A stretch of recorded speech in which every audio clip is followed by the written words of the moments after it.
20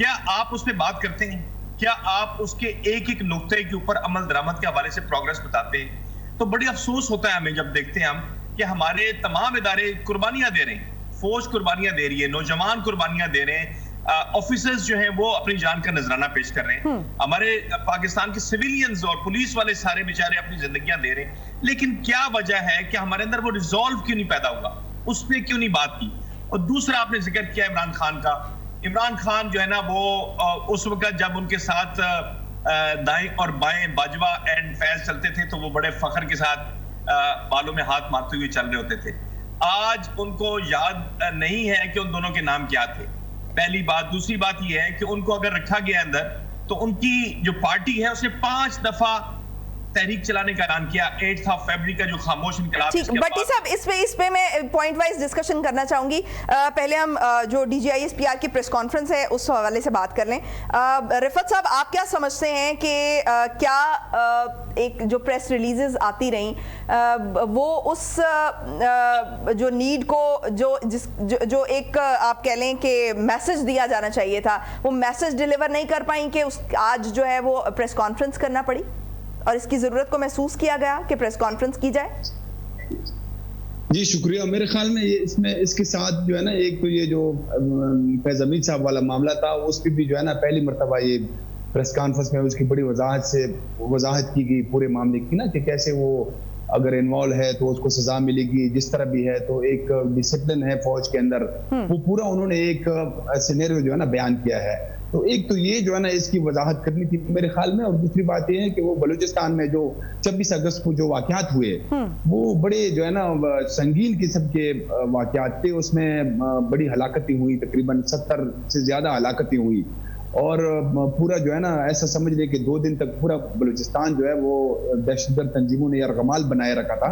تو اس پہ بھی جو ہے نا ایک وضاحت دینی تھی، وہ بتانا تھا کہ کیا مطلب بلوچستان میں کیا ہو رہا ہے اور ہم کیا کرنے جا رہے ہیں. پھر جو یہ دہشت گردی کے حوالے سے ابھی پھر سے جو ہے نا جیسے خیبر پختونخوا میں بھی بڑے آپریشن ہو رہے ہیں، یہاں پہ بھی جو ہے نا ہلاکتیں ہو رہی ہیں، فوج کے اوپر حملے ہو رہے ہیں. جو جنوبی اضلاع ہے وہاں پہ بہت سیکورٹی کی صورتحال ہے وہ بہت مخدوش ہے.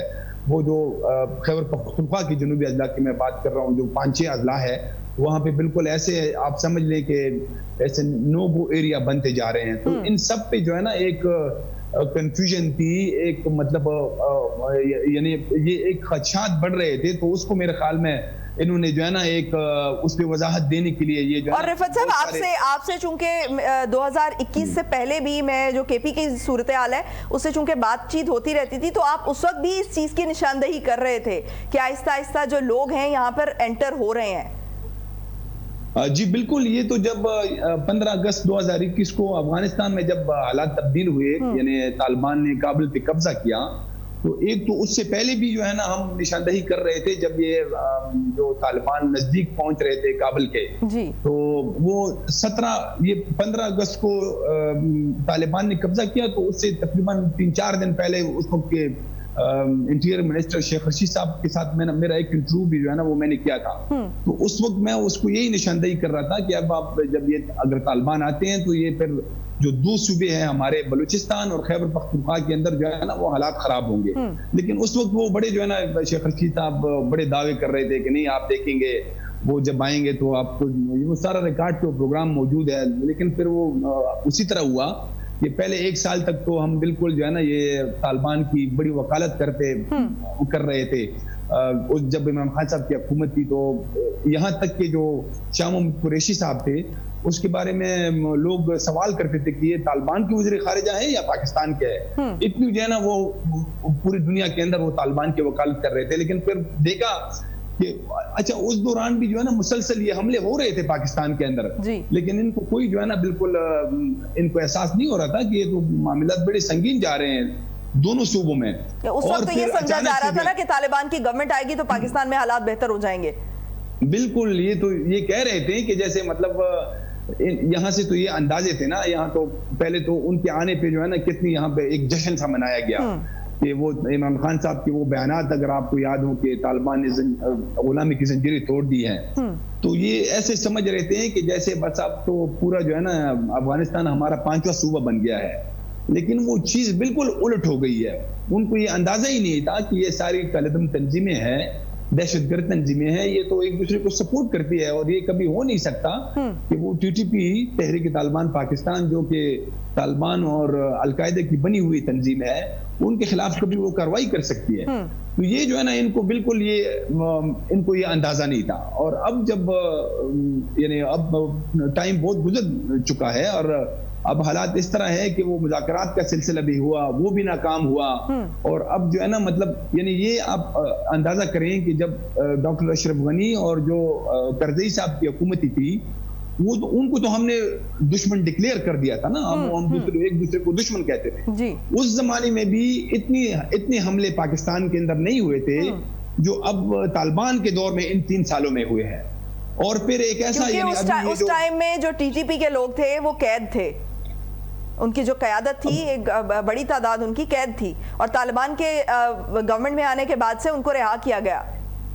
بالکل, لیکن مطلب میں یہ کہہ رہا ہوں کہ یعنی اس وقت یہ ساری کالعدم تنظیمیں اگر آپ کے خلاف وہ استعمال کرتی تھی, ظاہر ہے کہ وہ یہ پراکسیز ہر دونوں ممالک کی پراکسیز ہیں کہ وہ آپ کے خلاف بھی جو ہے نا لوگوں کو استعمال کر رہے تھے, لیکن اس وقت بھی اتنے حملے نہیں ہو رہے تھے. وہ وہاں پہ ایک رسپانسیبل, یعنی میرا مطلب یہ ہے کہ وہ بڑے رسپانسیبل حکومتی تھی جو بھی ہے, لیکن وہ جمہوریت کی بنیاد پہ الیکشن ہوا تھا, اس طرح کی صورتحال نہیں تھی. لیکن اب یہ آپ دیکھیں کہ اور مارچ میں اس سال مارچ کے اندر پاکستان نے باقاعدہ جو ہے نا افغانستان کے اوپر حملہ کیا, اور اس فارن آفس کے پلیٹ فارم سے ہم نے جو ہے نا اس کی تصدیق کی کہ ہم نے وہاں پہ ایک حملہ کیا ہے.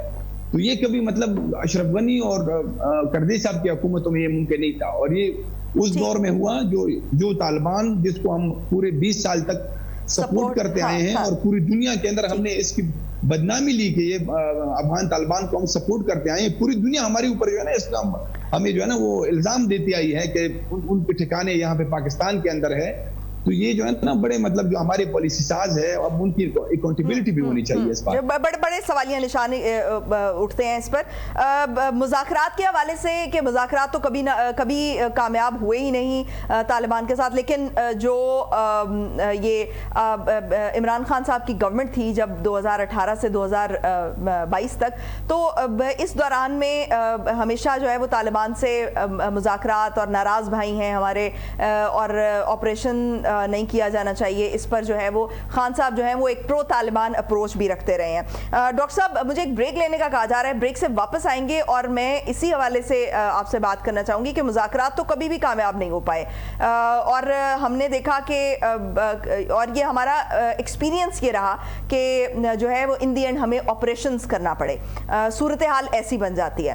تو کیا ہمارے اندازے ٹھیک نہیں ہیں یا ہماری پالیسی ٹھیک نہیں ہے, کہاں پر غلطی ہے, اس پہ میں بات کرنا چاہوں گی. ایک بریک پہ جاتے ہیں, بریک سے واپس آتے ہیں اور اسی سوال کو میں سامنے رکھوں گی. Stay tuned.